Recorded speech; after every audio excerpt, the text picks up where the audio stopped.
Hello everyone, good morning to you all and welcome to our channel where we simplify complex topics and helps you master economics। और आज हम देखने वाले हैं indifference curve analysis on consumer behavior। इस video के अंदर हम कुछ चीज़ें देखने वाले हैं, वो देखते हैं कि क्या क्या है। indifference curve, budget constraint, consumer equilibrium and real preference theory, ये चार चीज़ें हम इस वीडियो के अंदर कवर करेंगे। स्टार्ट करते हैं indifference curve से। indifference curve क्या होता है? indifference curve शो करता है कंज्यूमर्स के चॉइसेस को, ये रिप्रेजेंट करता है कंज्यूमर्स के चॉइसेस को। इंडिफरेंस कर्व शोज और represents the two combinations of goods X and Y that provide same level of satisfaction. ये जो ग्राफ है, इसको स्टडी करने से पहले हम देखेंगे कुछ अजम्पशंस। अजम्पशंस क्या क्या है? जो कंज्यूमर है वो रैशनल है, वो अपने प्रॉफिट को मैक्सिमाइज करना चाहता है। नेक्स्ट, उसकी जो प्राइजेज हैं वो कांस्टेंट है, गुड्स के जो प्राइजेज हैं वो कांस्टेंट है, good X and good Y, इन दोनों के प्राइजेस बिल्कुल कांस्टेंट है, चेंज नहीं हो रहे हैं। उसका इनकम जो है, कंज्यूमर का इनकम जो है वो भी कांस्टेंट है, चेंज नहीं हो रहा है। इन अजम्पशंस को ध्यान में रखते हुए हम देखते हैं इंडिफरेंस कर्व को। इंडिफरेंस कर्व है ये, इसमें जितने भी पॉइंट्स हैं, जितने भी कॉम्बिनेशंस हैं एक्स एंड वाई के, गुड एक्स की जगह पे आप कुछ भी रख सकते हो और गुड वाई की जगह पे भी कुछ भी रख सकते हो। यहाँ पे रख लो आप एक्स पे कुर्ता और वाई पे रख लो आप टी शर्ट, ठीक है, समझने के लिए। तो ये इंडिफरेंस कर्व ऐसा कर्व होता है जो कि इस पर जितने भी कॉम्बिनेशंस बनते हैं वो same level of satisfaction provide करते हैं कंज्यूमर को, ठीक है। और इससे बिजनेसेस को भी हेल्प मिलता है समझने में कि कंज्यूमर क्या प्रेफर कर सकता है, उसकी सेटिस्फेक्शन कहाँ पे मीट करेगी, कहाँ कितना सेटिस्फेक्शन उसको मिल सकता है, ठीक है। तो ये बेसिक सा होता है इंडिफरेंस कर्व। इसकी कुछ प्रॉपर्टीज़ होती हैं, और प्रॉपर्टीज़ क्या क्या है? पहली प्रॉपर्टी की ये कॉन्वेक्स होता है, कॉन्वेक्स शेप में होता है। और कॉन्वेक्स क्यों होता है? डिमिनिशिंग मार्जिनल यूटिलिटी की वजह से। जैसे जैसे कंजम्पशन बढ़ेगा वैसे वैसे सेटिस्फैक्शन कम होता जाएगा। एक यूनिट आपने कंज्यूम करा, कोई चीज़, मान लो आइसक्रीम आपने कंज्यूम करी, तो आपको बहुत ज़्यादा सेटिस्फैक्शन मिलेगा। आप उसको एडिशनली यूज़ करते जाओगे, कंज्यूम करते जाओगे, तो आपका सेटिस्फैक्शन लेवल लो होते जाएगा। इसलिए ये कॉन्वेक्स होता है। ये डाउनवर्ड स्लोपिंग होता है। डाउनवर्ड स्लोपिंग क्यों होता है? क्योंकि जो कंज्यूमर होता है वो कंसिस्टेंट होता है अपनी चीज़ों को लेकर के। समझ आया? कंज्यूमर अपनी चीज़ों को लेके कंसिस्टेंट होता है। इसकी अनदर प्रॉपर्टी है इंडिफरेंस कर्व नेवर क्रॉस। अगर दो तीन भी बने हुए इंडिफरेंस कर्व तो एक दूसरे को वो कभी क्रॉस नहीं करेंगे। अगर वो क्रॉस कर रहे हैं तो ये शो करता है कि कंज्यूमर जो है वो अपनी चीज़ों को लेके क्लियर ही नहीं है, क्या वो प्रेफर कर रहा है और क्या नहीं, इसको कंज्यूमर को खुद ही नहीं पता है।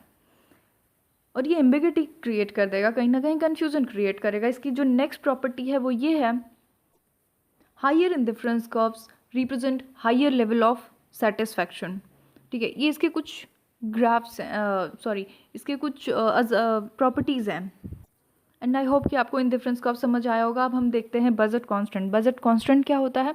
बजट कांस्टेंट को हम बजट लाइन भी कहते हैं। ये एक ऐसी लाइन होती है जो कि शो करती है two combinations of goods that a consumer can buy. Consumer can buy, ये शो करता है ये।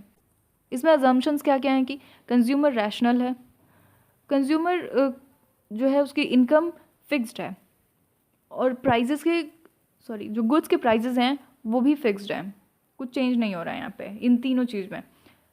अब बजट लाइन क्या होती है? जो कंज्यूमर की इनकम है वो फिक्स है और प्राइजेस जो हैं वो भी फिक्स हैं, गुड्स के, गुड्स एक्स एंड वाई के। तो इन दोनों चीज़ों को ध्यान में रखते हुए कितने कॉम्बिनेशंस ऑफ गुड्स बन सकते हैं, उसी को हम बजट लाइन कहते हैं।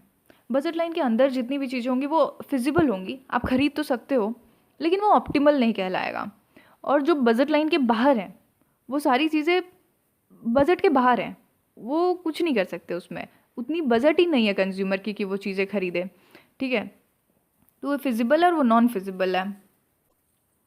बजट लाइन जो है वो चेंज भी होती है जब हम प्राइजेस को चेंज करते हैं या फिर हम कंज्यूमर के इनकम को चेंज कर रहे हैं। जो प्राइजेज चेंज होंगी, जैसे यहाँ पे हमने वीट एंड राइस एग्जांपल लिया इस ग्राफ में, जब प्राइजेज चेंज हो रही हैं, मान लो वीट की प्राइस चेंज हुई है और यहाँ पे राइस का प्राइस जो है बिल्कुल सेम है, उसमें कुछ चेंज नहीं हुआ है, तो उसमें कुछ चेंज नहीं हुआ, लेकिन उसका प्राइस कम हो गया है, वीट का प्राइस कम हो गया। कंज्यूमर के पास ज़्यादा पैसा बच रहा है, उतना पैसा तो बच गया ना उसके, क्योंकि प्राइस ही कम हो गया है तो उसकी इनकम ज़्यादा हो गई है अब, ठीक है। तो वो सोचेगा कि अब वीट के कंजम्पशन को हम ज़्यादा कर देते हैं, तो वीट वाली साइड से उसका जो ग्राफ है वो एक्सटेंड हो जाएगा, ठीक है। और अगर राइस का प्राइस कम हो रहा है, ठीक है। तो अब वीट का तो उतना ही है, तो उसको उतना ही रखेगा कंज्यूमर, और साथ ही राइस की कंजम्पशन को इंक्रीज़ कर देगा। ठीक है, तो ये भी एक्सटेंड हो जाएगी बजट लाइन। ठीक है, इसमें सिर्फ एक साइड पे, या तो एक्स एक्सिस पे या तो वाई एक्सिस पे बजट लाइन एक्सटेंड हो रही हैं या कम हो रही हैं, जो भी हो रही हैं। ठीक है, जब इनकम चेंज होगा, नेक्स्ट ग्राफ में जब इनकम चेंज हो रहा है, यहाँ पे पूरा का पूरा बजट लाइन ही शिफ्ट हो जा रहा है यहाँ, क्योंकि एक चीज़ नहीं हो रही है ना, यहाँ पे इनकम चेंज हो रही है। गुड्स के प्राइजेस सेम है तो इनकम कम हो गई, गुड्स के प्राइजेस उतने ही है तो इंसान क्या करेगा, कंजम्पशन कम करेगा ना। अगर उसकी प्राइस मतलब सेम है और इनकम इंक्रीज़ हो गई है तो कंजम्पशन इंक्रीज़ करेगा वो। लेकिन अगर प्राइस उतना ही है और उसका इनकम कम हो गया तो कंजम्पशन को कम करेगा।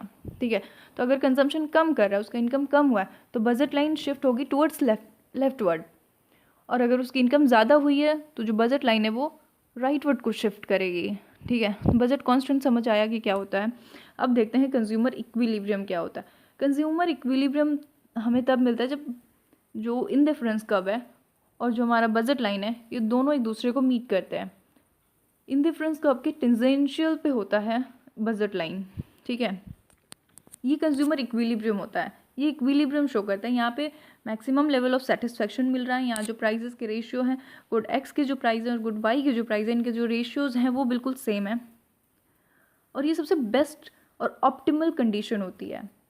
किसी का प्राइस ज़्यादा किसी का कम, ऐसा कुछ नहीं है। यहाँ पे 3 IC कर्व्स हैं, IC1, IC2 and IC3। Equilibrium हमें कहाँ पे मिल रहा है, IC2 पे मिल रहा है। IC1 पे ऑप्टिमल कंडीशन नहीं है, वो फिजिबल उतना नहीं है, उसको वहाँ पे सही सब कुछ मिल रहा है 2 पे।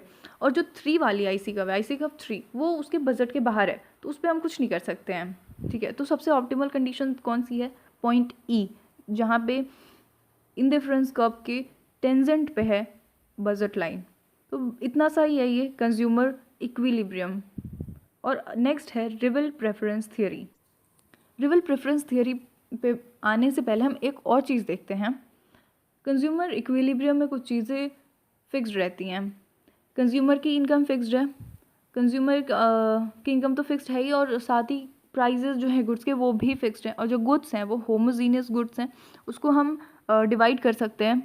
ठीक है, और कंज्यूमर जो है रैशनल है, जो कि हमने पहले भी देखा था। तो ये इसके अजम्पशंस हैं। Next, reveal preference theory. Reveal preference theory जो है ये पॉल सैमुअल्सन के द्वारा लाई गई थी 1938 में। इसमें हम कंज्यूमर बिहेवियर को समझते हैं। जब उसका इनकम सेम है और जो प्राइजेस हैं गुड्स के वो भी सेम है, तो वो क्या प्रेफर कर रहा है, ये इंडिकेट करता है उसकी प्रेफरेंसेस क्या हैं। ठीक है, उसका जो सिचुएशन है वो बिल्कुल सेम है, उस सेम सिचुएशन में वो क्या प्रेफर करता है, वो जो प्रेफर करेगा वो हमेशा मोस्टली वो वही प्रेफर करेगा। ठीक है, तो ये शो करता है उसके बिहेवियर को, जब उस सारी सिचुएशन सेम है तो किस चीज़ को प्रेफर करेगा। यही होती है रिवल प्रेफरेंस थियरी।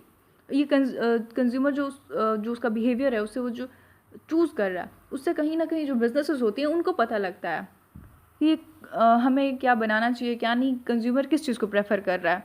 ठीक है,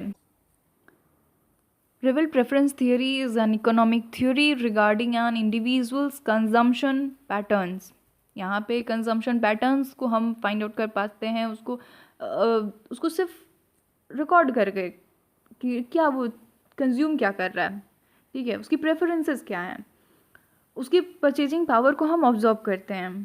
ठीक है, वो जो भी खरीद रहा है उससे बस उसका रिवल हो रहा है कि हाँ ये इसका प्रेफरेंस ये है, इसकी इनकम ये है, इसकी जो भी है परचेजिंग पावर ये है।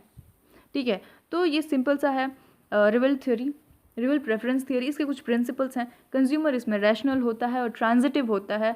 If a consumer is preferring A over B and B over C, then consumer must prefer A over C. और इसमें दूसरा है consistency. Consumer will have same preference in similar situation, उसकी सिमिलर सिचुएशन में same preferences रहेंगी। Budget constant, उसके पास limited budget है। तो ये इसके कुछ प्रिंसिपल्स हुए एंड आई होप कि समझ आया है सारा कुछ, और समझ आया है। अगर आपको किसी भी तरीके से ये वीडियो हेल्पफुल लगी है तो प्लीज़ लाइक करें और सब्सक्राइब भी करें। So thank you and have a nice day. और अगर कोई बात समझ नहीं आई है या कोई कुछ लगे कि कमेंट करने जैसा सा है तो कमेंट करें, क्वेश्चंस पूछें। तो थैंक यू।